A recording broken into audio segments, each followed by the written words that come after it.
Hello world and interpreters. A very warm welcome to all of you on my YouTube channel, Bot Interpreters. This is the fourth lecture of the chapter Getting Started with Python. So the first topic which we are going to discuss here is mapping. तो चलिए start करते हैं mapping को. Mapping is an unordered data type in Python. ठीक है, last lecture में हमने देखा था लेक्चर थर्ड में ऑर्डर डेटा टाइप्स के बारे में. तो हेयर जो मैपिंग है वो अनऑर्डर डेटा टाइप होता है पाइथन में. करेंटली मतलब अभी एट प्रेजेंट में सिर्फ एक ही स्टैंडर्ड मैपिंग डेटा टाइप है पाइथन में, इसको हम लोग डिक्शनरी कहते हैं. See, list, tuple, dictionary, these three are very much important topics जिनको आपको मतलब अच्छे से कमांड होनी चाहिए, राइट. तो हमने लिस्ट और टपल के बारे में एक गो थ्रू हम कर चुके हैं लास्ट लेक्चर में. Now here we will see about dictionary. See, okay. Dictionary. What is dictionary? Dictionary in Python holds data items in key value pair. मतलब डिफरेंस क्या होता है? देखिए, डिक्शनरी जो होता है पहले तो अनऑर्डर डेटा टाइप होता है, ठीक है. दूसरी चीज़, वो की और वैल्यू पेयर्स में आइटम को होल्ड करता है. अब ये की वैल्यू पेयर क्या होता है इसको हम लोग अभी पढ़ेंगे. Items in a dictionary are enclose in curly brackets. जो आइटम डिक्शनरी के अंदर आइटम्स होते हैं उनको हम लोग कर्ली ब्रेसेस के अंदर एनक्लोज करते हैं, just like sets. Dictionaries permit faster access to data as compare to list, tuple and set. Dictionary हम लोग को डेटा को एक्सेस करने का एक फास्ट मतलब वो देता है, अलाउ करता है, परमिट करता है. Every key is separated from its value using a colon sign. जितनी भी कीज़ होती हैं उनकी वैल्यू से कोलन साइन से सेपरेट की जाती है. की वैल्यू पेयर होता है, उसको हम लोग की का यूज़ करके एक्सेस कर सकते हैं, ठीक है.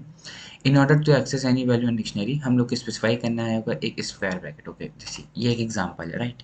हम लोग पहले इस एग्जांपल को देखते हैं. Okay, now let's understand further. मैं क्या बनाता हूँ, एक D1 करके डिक्शनरी बनाता हूँ, ठीक है.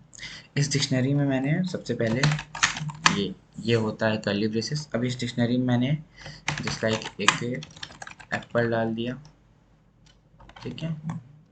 उससे मैंने वैल्यू असाइन कर दी फ्रूट, या मैं इसको उल्टा कर रहा हूँ शायद, फ्रूट मैंने डाल दिया, फ्रूट, ठीक है. फ्रूट में मैंने वैल्यू असाइन कर दी एप्पल, ठीक है. दूसरी चीज़ मैंने डाल दी कोल्ड ड्रिंक, ठीक है.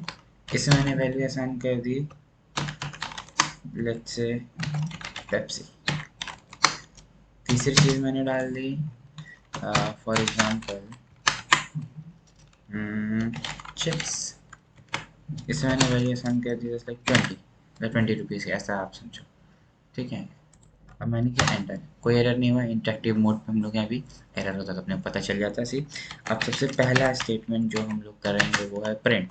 रन करते हैं इसको तो हम अपने कुछ ऐसा दिखने वाला है. सी, ये कोलन से सेपरेटेड. अब इसमें होता क्या है इसको ध्यान से देखिए. ये जो फ्रूट है ना ये की है, इसको हम लोग की कहते हैं. कोलन के लेफ्ट हैंड साइड वाले जो आइटम होता है उसको हम लोग की कहते हैं, हेयर की is fruit.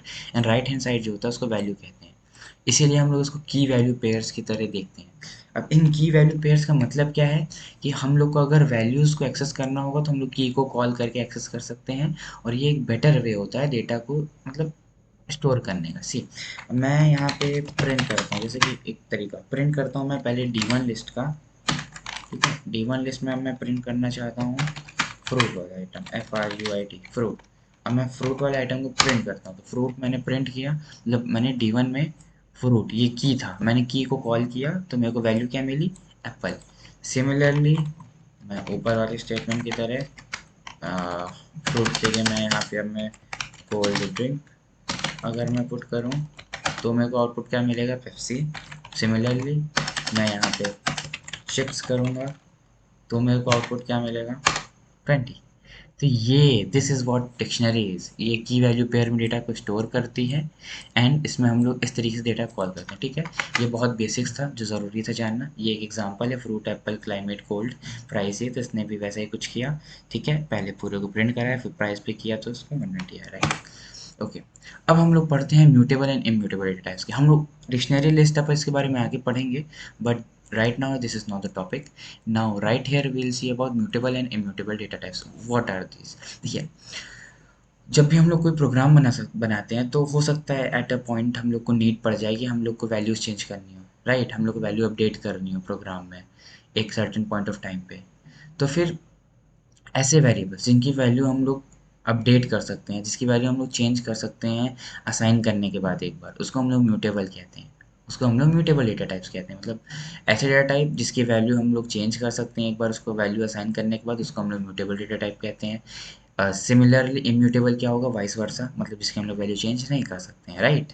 Okay, now let's C diagram here. मैं इसको समझाऊंगा क्योंकि इस वाले लेक्चर में थ्योरी है और बहुत इंपॉर्टेंट थ्योरी है, ठीक है। जैसे कि अब होता क्या है इम्यूटेबल के केस में, जब कोई अटेम्प्ट हम लोग करते हैं इम्यूटेबल के केस में, मतलब वैल्यू चेंज करने की या वैल्यू अपडेट करने की, जो पुराना वेरिएबल था वो डिस्ट्रॉय हो जाता है और जो नया वेरिएबल होता है वो क्रिएट हो जाता है सेम नेम से मेमोरी में। अब सी होता क्या है, इसको हम लोग समझते हैं।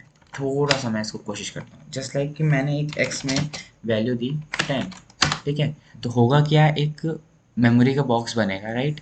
एक मेमोरी का बॉक्स बनेगा उस जैसे मैं इसको समझाता हूँ।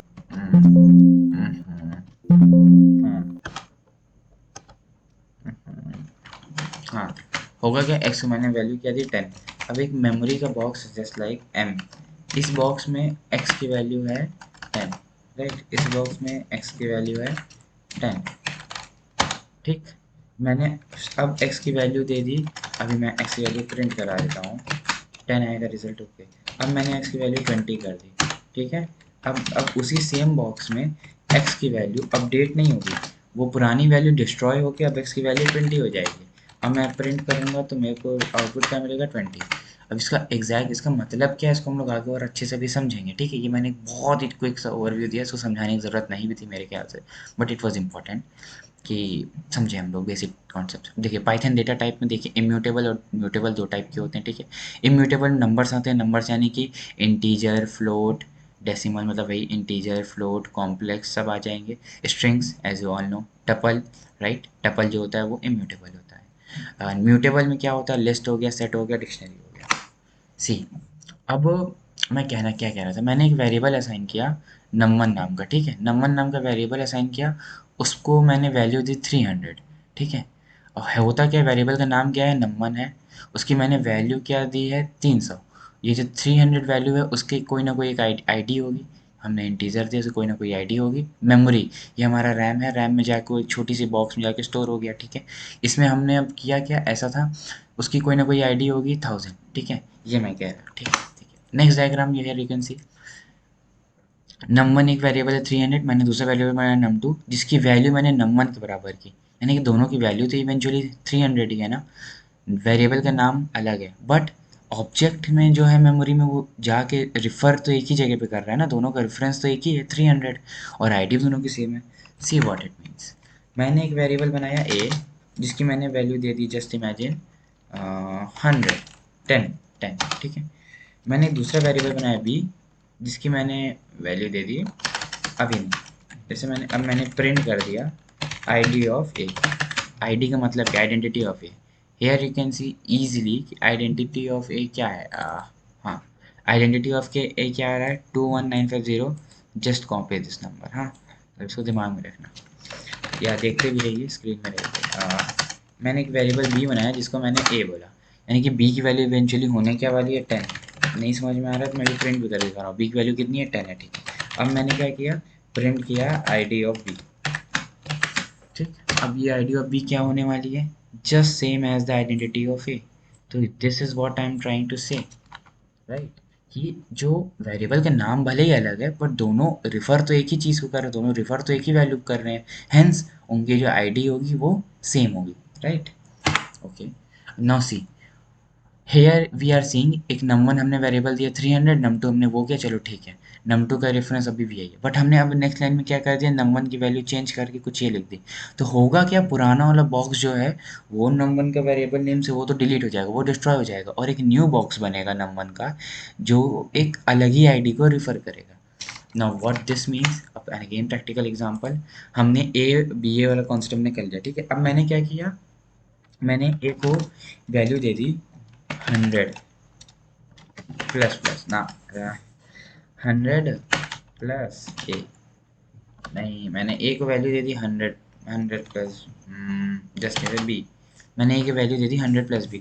अब ये क्या होगा, प्रिंट करूँगा मैं तो आइडेंटिटी ऑफ ए, अब क्या होगी, आइडेंटिटी ऑफ ए अलग हो चुकी होगी as compare to that identity of B. See this is not same, right? This is what I am saying. और पुराना वाला जो ब्लॉक होगा ए का, वो भी डिलीट हो चुका है। डिलीट हो चुका मतलब अब मैं प्रिंट करूंगा ए को, तो मेरे को वैल्यू 10 नहीं मिलेगी, अब वैल्यू मेरे को 110 मिलेगी। क्यों? क्योंकि एक न्यू ब्लॉक क्रिएट हुआ है जिसमें एक न्यू वैल्यू स्टोर हुई है, जो कि एक ऑब्जेक्ट मतलब मेमोरी में कहीं और रेफर कर रही है, इसकी आइडेंटिटी कुछ और है। Okay, so this is it for this lecture.